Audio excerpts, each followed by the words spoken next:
हमारे खास मुलाकात कार्यक्रम में आज हमारे साथ खास मेहमान हैं रूप नारायण संजय जी। रूप नारायण संजय जी साहित्य के क्षेत्र में इनकी अभिरुचि है। साथ ही हम इनसे इनके जीवन परिचय के बारे में जानेंगे। ये कहाँ से हैं, शिक्षा इनकी कहाँ हुई और साथ ही साहित्य के क्षेत्र में इन्होंने कब कदम रखा। आइए बात करते हैं रूप नारायण संजय जी से।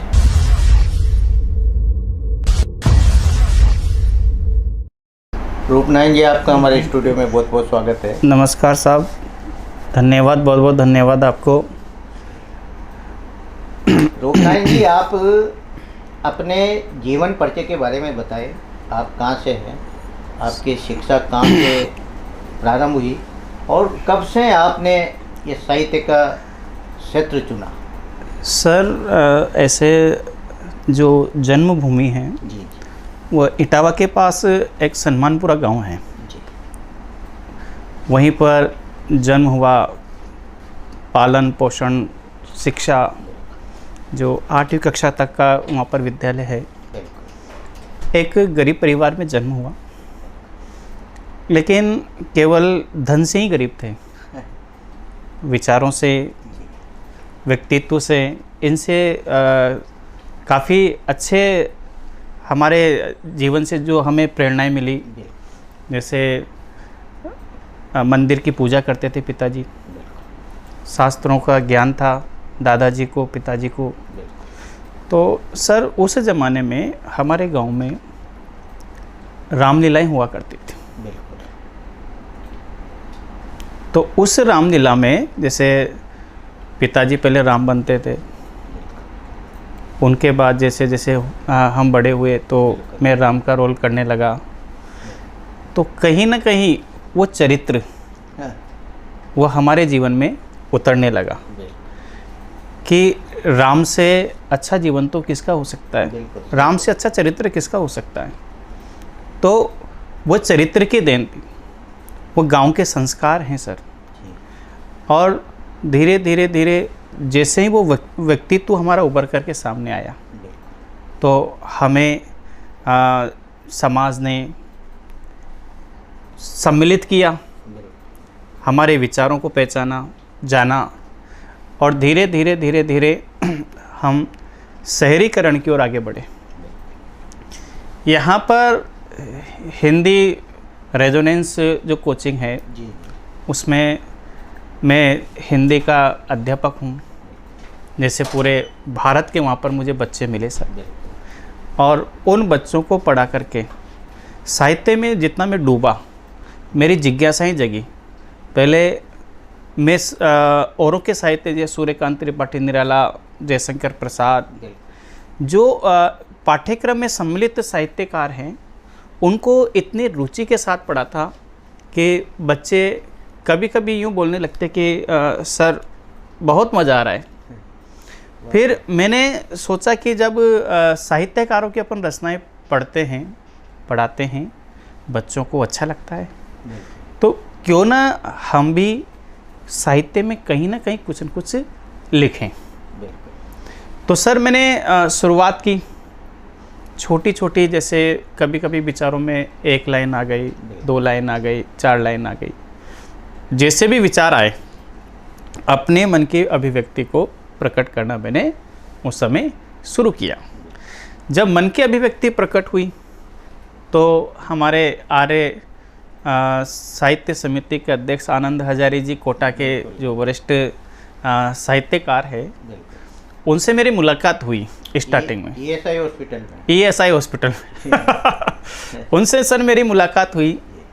मैंने उनको स्टार्टिंग में बताया कि सर मैं साहित्य लिखता हूँ।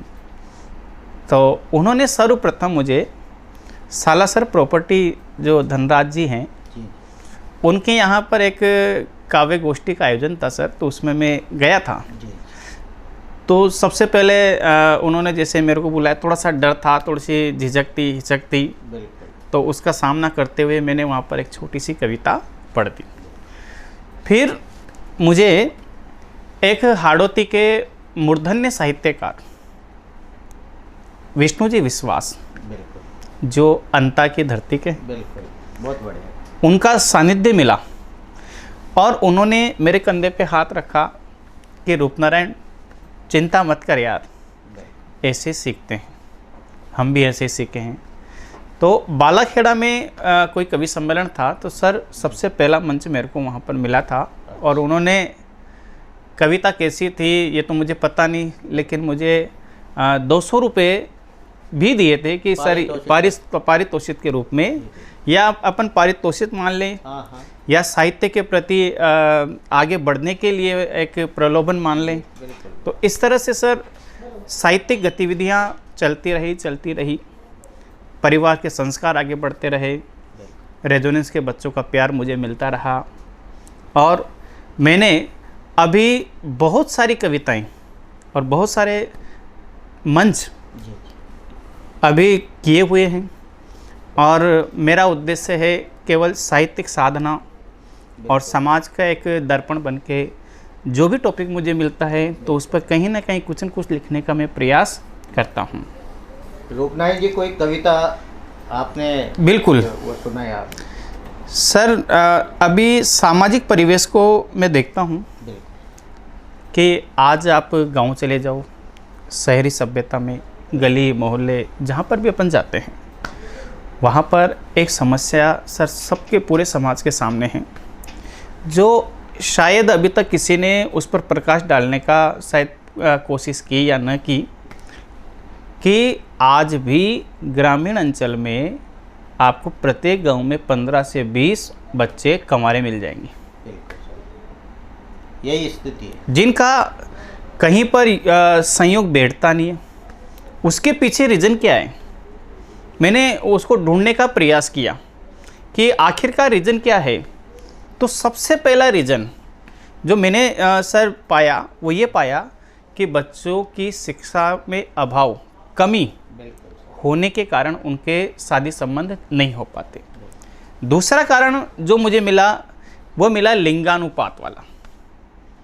तो मैंने सोचा कि लिंगानुपात, जैसे राजस्थान का लिंगानुपात अभी देखे अपन 928, भारत का 919, तो कहीं ना कहीं उसी लिंगानुपात को देखते हुए मैंने समाज के सामने ये कविता मैं आपको सुनाता हूँ कि दो व्यक्ति, एक दूसरे गांव का है और एक दूसरे गांव का है, तो सर वो दोनों मिलते हैं, तो उनके बीच में बच्चों को लेकर के किस तरह की उनकी बातें होती है वो देखें आप। कि आओ पाहुणा जी छणी साख मल्ल्या, आओ पाहुणा जी छणी साख मल्ल्या और संबंधा की छणी सीख बातां कर लिया। आओ पाहुणा जी छणी साख मल्ल्या।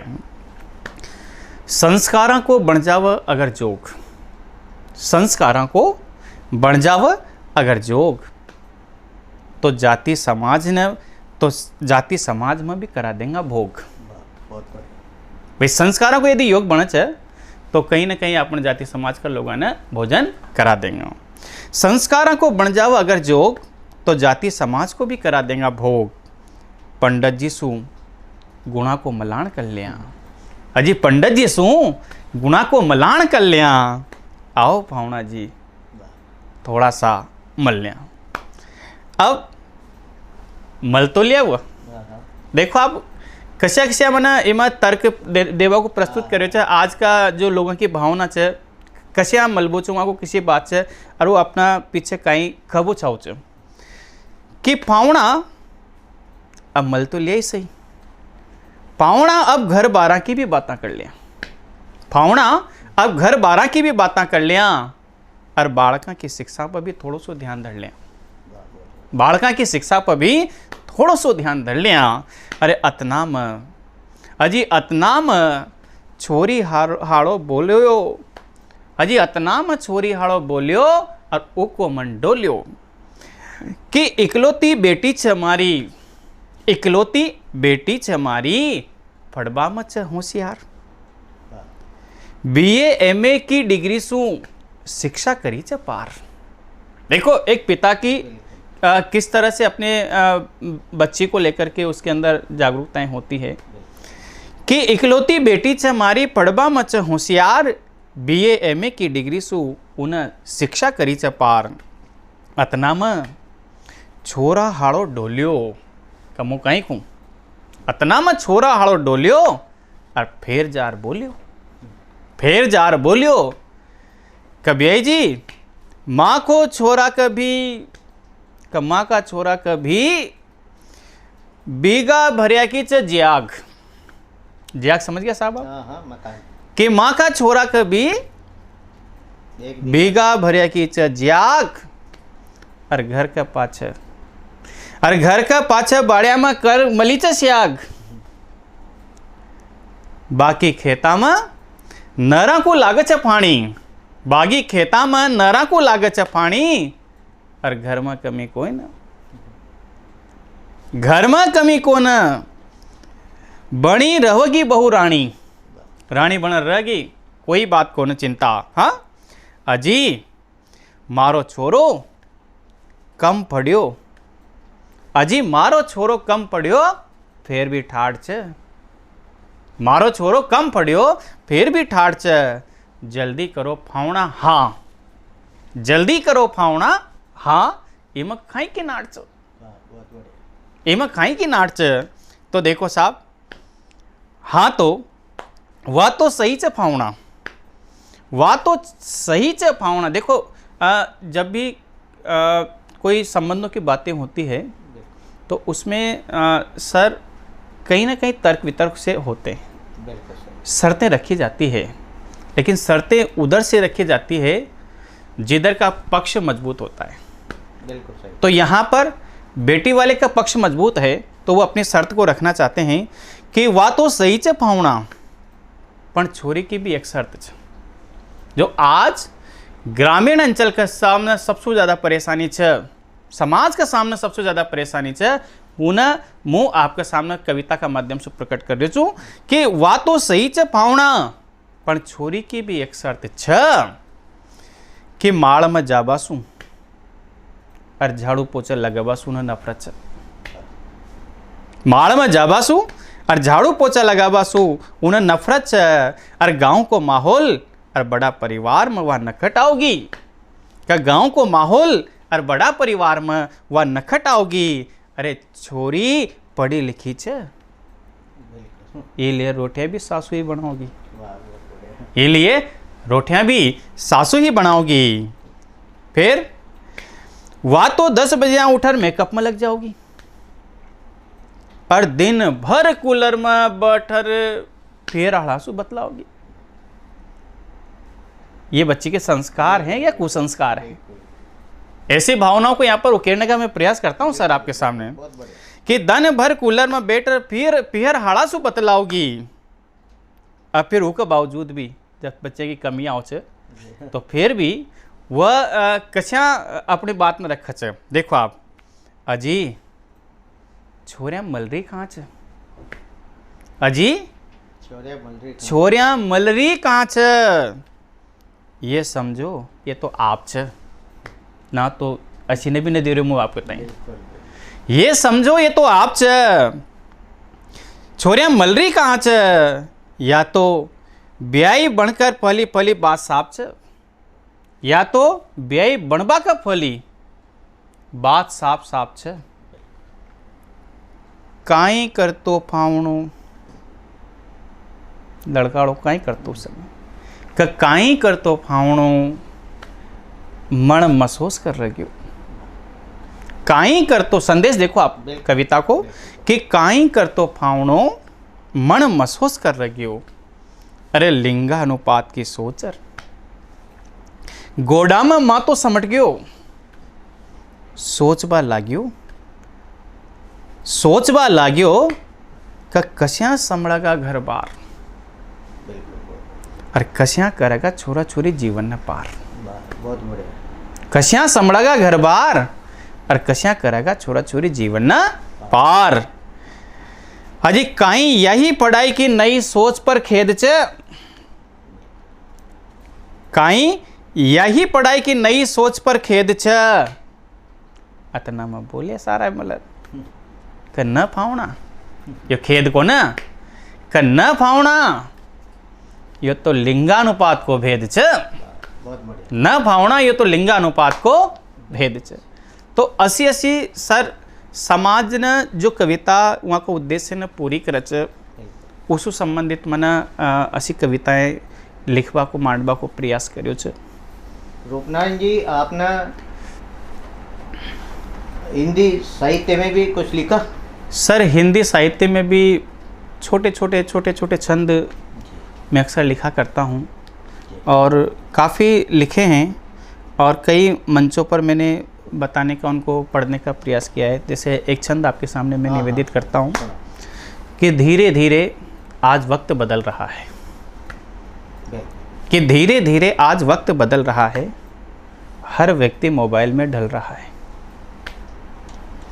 हो जाए ना भले ही वह कितनों से दूर, हो जाए ना भले ही वह कितनों से दूर, लेकिन वह रिश्ते मोबाइल को ही समझ रहा है।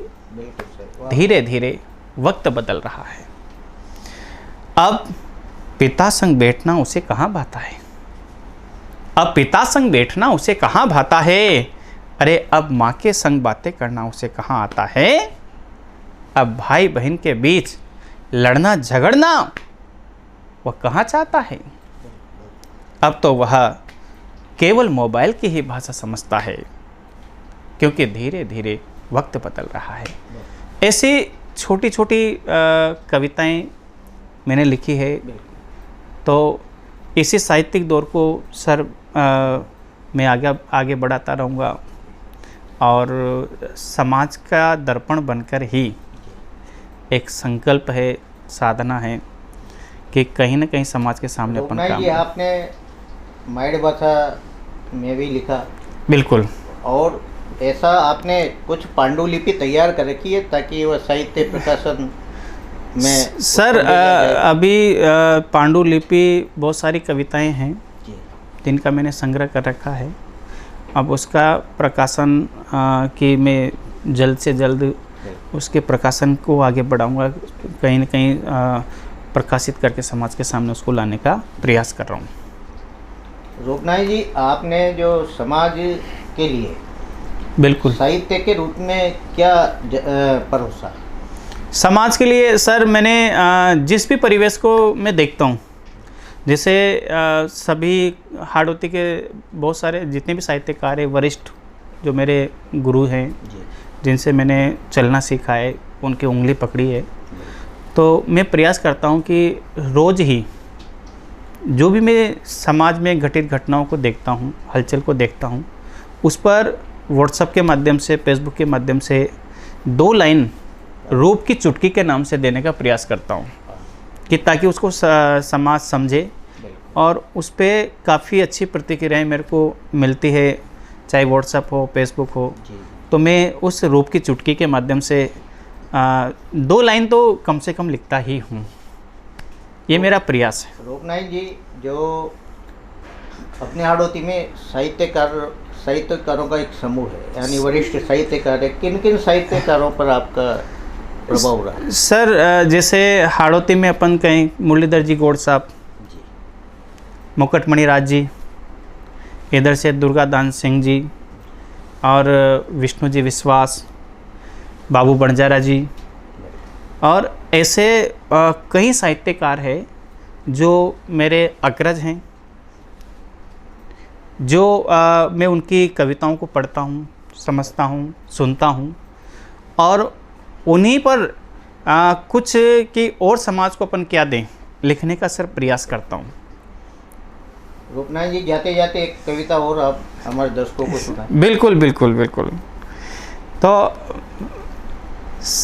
हाड़ौती में हाड़ौती आपका ताई जैसे राजस्थान को दर्शन आप करा चा, भगवान को दर्शन आप करा चा, तो मैं साहब आपने हाड़ौती में दर्शन करावो चाहूँ छूँ कि अपनी हाड़ौती कहीं है।